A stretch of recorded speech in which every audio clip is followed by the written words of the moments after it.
दमोह के नए कप्तान यानी कलेक्टर प्रताप नारायण यादव अपने एक अनोखे अंदाज के कारण इन दिनों चर्चा में हैं।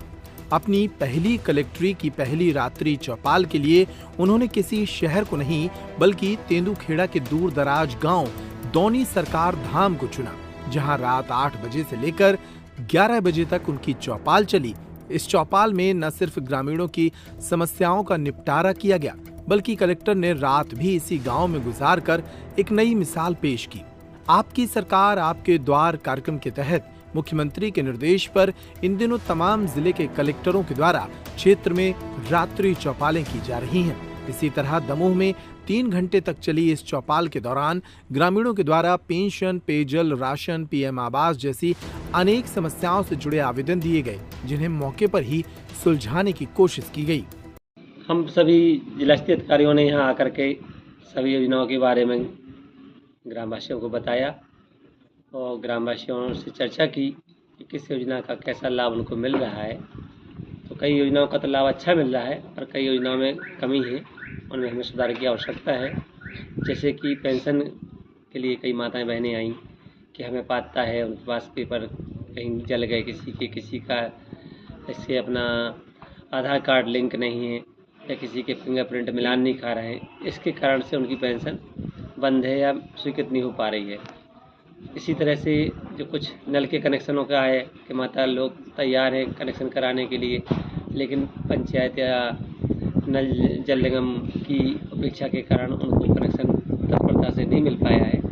इसी तरह एमपीवी के बारे में जो समस्याएं आई हैं कि लोड उस पर ज़्यादा हैं, ट्रांसफार्मर में बहुत दूर से लाइन अपना तार डाल के ले जाना पड़ती है और वोल्टेज भी बहुत कम मिलता है, जिससे कि पेयजल व्यवस्था भी प्रभावित होती है, लोगों को खेती करने में भी परेशानी होती है।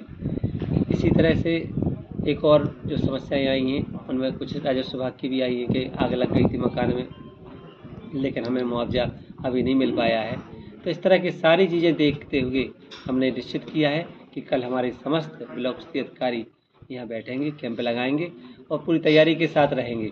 कंप्यूटर लेके आएंगे, अपना लैपटॉप लेके आएंगे और ग्रामवासियों से भी हमने अनुरोध किया है कि वो भी अपने दस्तावेज, आधार कार्ड है, पासबुक है, सब लेके के आएँ, ताकि उनकी समस्या का निराकरण तत्परता से यहीं मौके पर ही कर दिया जाएगा।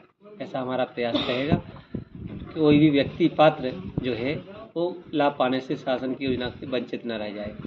ऐसे उद्देश्य से हम कल यहाँ कैंप लगा कार्य करेंगे। रात्रि चौपाल आपने यहाँ जी, हमारा जिले का दूरस्थ ग्राम है, जिसमें हमने सोचा कि वास्तव में हमारी योजनाएं धरातल पर किस स्तर पर पहुंच रही हैं, कितना लाभ हमारे लोगों को मिल पा रहा है या नहीं मिल पा रहा है, या कहाँ सुधार की आवश्यकता है, इसको दृष्टिगत रखते हुए हमने दूरस्थ गांव चुना है।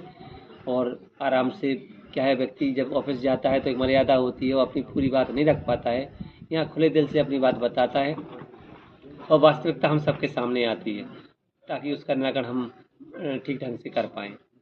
किस तरह से क्या है इसके बारे में थोड़ा बताएं। हमें भी आकर के लगा कि गांव वालों के दिल बहुत साफ है, बहुत अच्छे लोग हैं, सब धार्मिक प्रवृत्ति के मंदिर में 2-2 मंदिर इसी कैंपस में बने हुए हैं, बढ़िया आरती लंबी चौड़ी सबको याद है, बच्चे को याद है।